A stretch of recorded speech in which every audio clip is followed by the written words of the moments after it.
Bonsoir, je suis Tania, et merci de nous rejoindre sur la plateforme RDCUK-TV. Nous commençons ce soir avec une histoire en développement. N'oubliez pas de vous abonner, de partager et d'aimer pour plus d'informations. RDCUK-TV est votre média de référence pour déchiffrer l'actualité politique, sociale et culturelle en RDC. Avec des analyses approfondies, des enquêtes sur le terrain et des programmes engageants, nous vous informons pour sensibiliser. Notre devise est de déchiffrer, éclairer et s'informer pour mieux nous équiper. Les rebelles du M23 ont tué au moins 140 personnes dans l'est de la République démocratique du Congo le mois dernier, dans l'une des pires atrocités commises par ce groupe armé depuis sa résurgence à la fin de 2021, a indiqué Human Rights Watch dans un rapport. Cela malgré un processus de paix négocié par les États-Unis et le Qatar pour mettre fin au conflit dans la région. Des témoins ont confié au groupe de défense des droits que les rebelles soutenus par le Rwanda ont sommairement exécuté des résidents locaux, y compris des femmes et des enfants, principalement issus du groupe ethnique Hutu, dans la région de Rutshuru, près du parc national des Virunga. Les rebelles ont précédemment nié toute implication dans ces meurtres, qualifiant ces accusations de falsification flagrante des faits. Ils n'ont pas répondu à une demande de commentaire sur le rapport, a indiqué le groupe de défense des droits. Le massacre présumé semble s'être déroulé lors d'une campagne du M23 contre un groupe Hutu armé, la FDLR, formé par les auteurs du génocide de 1994 dans le Rwanda voisin. Asher Abliao a déclaré que le nombre total de morts en juillet pourrait dépasser 300, corroborant des conclusions similaires de l'ONU plus tôt ce mois-ci. Les combats entre les troupes gouvernementales et le M23 ont escaladé en janvier, lorsque les rebelles ont capturé de vastes parties de l'Est riches en minéraux, y compris la capitale régionale Goma. Des milliers de personnes ont été tuées et des centaines de milliers de civils forcés de quitter leur domicile dans le cadre du conflit en cours, selon l'ONU.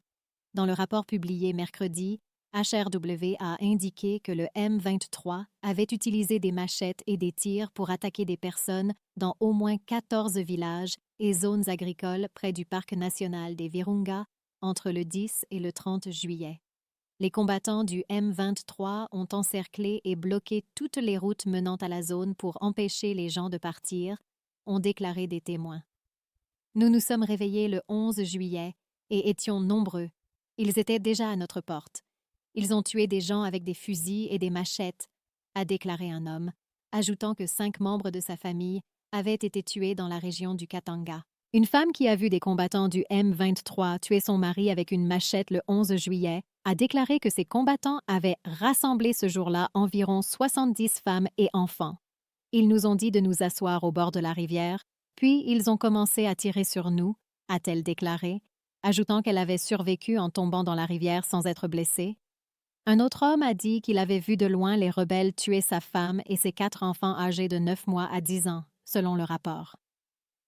Les habitants ont dit que les combattants du M23 leur avaient dit d'enterrer immédiatement les corps dans les champs ou de ne pas les enterrer, empêchant ainsi les familles d'organiser des funérailles. Les combattants du M23 ont également jeté des corps, y compris ceux de femmes et d'enfants, dans la rivière Rutshuru, a ajouté le rapport. Citant 25 témoignages, ainsi que des travailleurs médicaux, des militaires et du personnel de l'ONU, le rapport indique que des membres des forces de défense du Rwanda, FDR, soutenaient l'opération du M23. Plus tôt ce mois-ci, le bureau du Haut-Commissaire des Nations unies aux droits de l'homme a également rapporté que le RDF avait soutenu les tueries du M23, qui ont fait au moins 319 morts entre le 9 et le 21 juillet dans 4 villages de Rutshuru.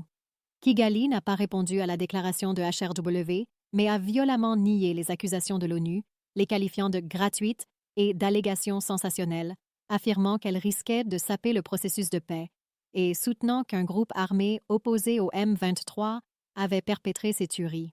Le Rwanda nie les allégations persistantes et répandues selon lesquelles il fournirait un soutien militaire au M23, qui est en grande partie composé du groupe ethnique Tutsi, ciblé par les milices Hutus lors du génocide. Mais Kigali considère l'Est de la RDC comme une menace à la sécurité, principalement en raison de l'existence continue du groupe armé Hutu, la FDLR, qui combat aux côtés de l'armée. Les violences ont lieu dans un contexte de efforts de paix régionaux et internationaux bloqués pour mettre fin à ce conflit meurtrier de longue date, y compris un accord entre le Rwanda et le gouvernement de la RDC avec des dispositions pour que Kinshasa neutralise le FDLR. Séparément, au Qatar le mois dernier, le M23 et le gouvernement de la RDC ont également signé un accord de cessez-le-feu, destiné à constituer une étape vers une paix durable. Mais la semaine dernière, alors que les négociations devaient reprendre, le M23 s'est retiré des pourparlers de paix. Il a déclaré que Kinshasa n'avait pas respecté les engagements énoncés dans l'accord, bien qu'il ait depuis annoncé qu'il enverrait une équipe technique à Doha pour discuter des arrangements pratiques pour la trêve.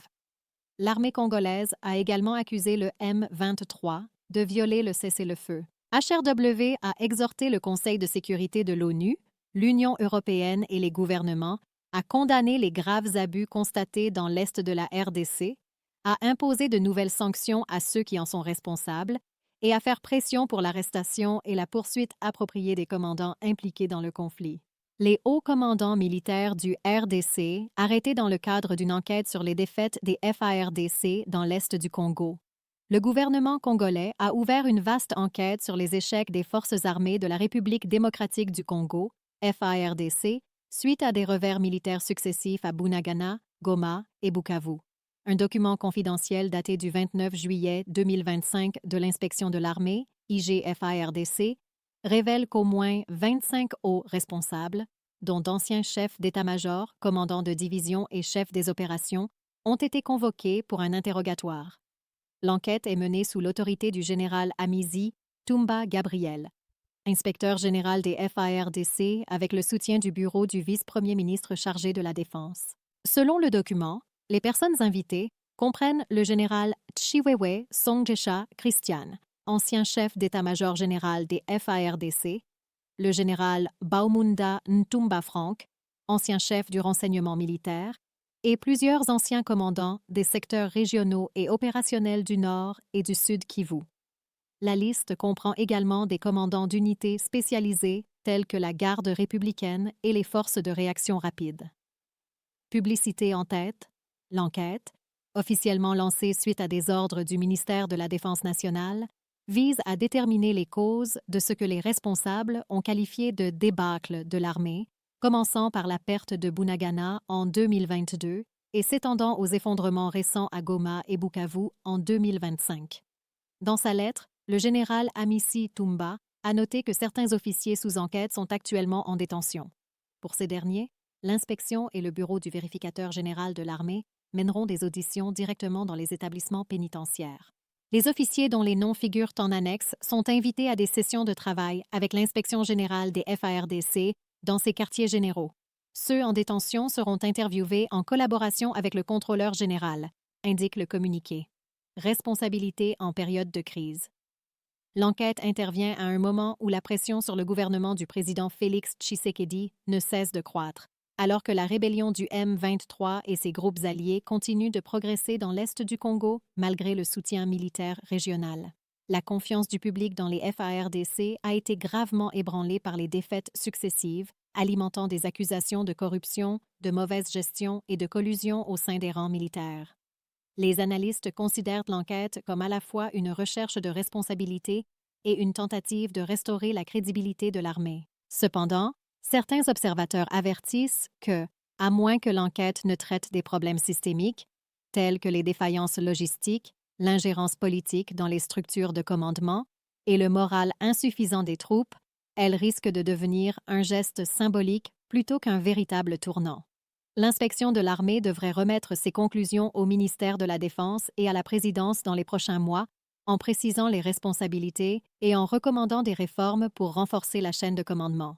Les responsables ont laissé entendre que des mesures disciplinaires, y compris des cours martiales, pourraient suivre si une négligence ou une faute était établie.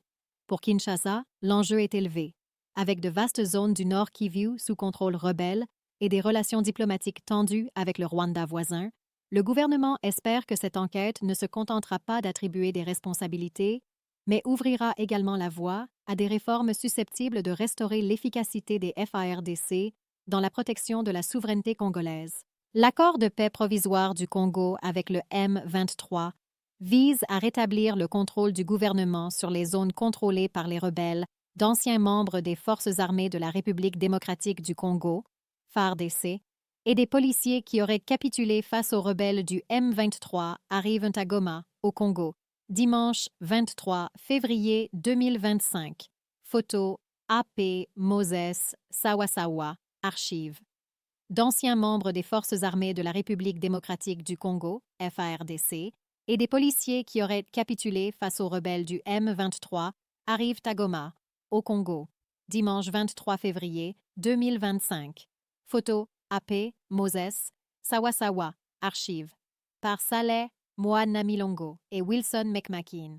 Mise à jour à 15h35 PST, 20 août 2025. Partagé Dakar, Sénégal. Un projet d'accord de paix entre le gouvernement du Congo et les rebelles du M23, soutenu par le Rwanda, cherche à rétablir le contrôle du gouvernement sur les zones contrôlées par les rebelles, selon une copie du projet consulté par l'Associated Press. Le projet, proposé par le Qatar, décrit un processus en 3 phases pour parvenir à la paix. La proposition sera discutée sous médiation par les 2 parties à Doha dans les prochains jours. Ceux qui participent directement aux efforts de paix ont confirmé son authenticité à la paix. Le ministre des Affaires étrangères de Belgique, Maxime Prévost, a déclaré mardi que le président du Congo, Félix Tshisekedi, n'était pas satisfait de l'accord provisoire. Une nouvelle phase de discussion s'ouvrira dans les prochaines heures et les prochains jours à Doha. Le président Tshisekedi m'a confirmé que le texte proposé n'était pas satisfaisant. C'est un élément important à garder à l'esprit, a déclaré Prévost. Le leader politique du M23, Bertrand Bisimwa, a déclaré que le groupe se concentre sur la mise en œuvre de la déclaration de Doha en ce qui concerne le cessez-le-feu et la libération des prisonniers. Le Congo a été secoué par des conflits impliquant plus de 100 groupes armés, entraînant la perte de millions de vies depuis les années 1990. Les combats actuels sont les plus intenses depuis des années et ont culminé plus tôt cette année lorsque les rebelles M23 ont pris le contrôle de grandes villes dans l'est du pays pour la première fois depuis plus d'une décennie. Histoire connexe. Le Congo remanie son gouvernement pour intégrer des membres de l'opposition. Le Congo remanie son gouvernement pour intégrer des membres de l'opposition. Les rebelles M23, soutenus par le Congo et le Rwanda, signent une déclaration de paix au Qatar. Les rebelles M23, soutenus par le Congo et le Rwanda, signent une déclaration de paix au Qatar. Les rebelles soutenus par le Rwanda ont tué au moins 80 civils ces dernières semaines, selon les autorités congolaises. Le groupe a pris le contrôle des principales villes de Goma et Bukavu plus tôt cette année et a consolidé sa position en nommant des fidèles à des postes administratifs supérieurs. Il contrôle également des dizaines d'autres petites villes et villages dans les provinces du Nord Kivu et du Sud Kivu. L'accord de paix proposé serait l'aboutissement d'une tentative de paix parrainée par les États-Unis et le Qatar, qui a conduit le Congo et le Rwanda à signer un accord de paix à Washington le mois dernier. Dans des déclarations mardi, le gouvernement congolais et le M23 se sont accusés mutuellement de violer le cessez-le-feu. Le groupe rebelle M23 est le groupe armé le plus en vue dans le conflit, et sa progression majeure au début de cette année a laissé des corps dans les rues. Avec 7 millions de personnes déplacées au Congo, l'Organisation des Nations unies l'a qualifiée de l'une des crises humanitaires les plus longues, complexes et graves sur Terre. Introducing our Business Transformation Playbook, a powerful resource filled with proven frameworks and insights. Equip your team with the knowledge they need to navigate change and drive meaningful progress. Let's transform your vision into reality together. Join us on the journey towards sustainable success, your partner in achieving a better tomorrow.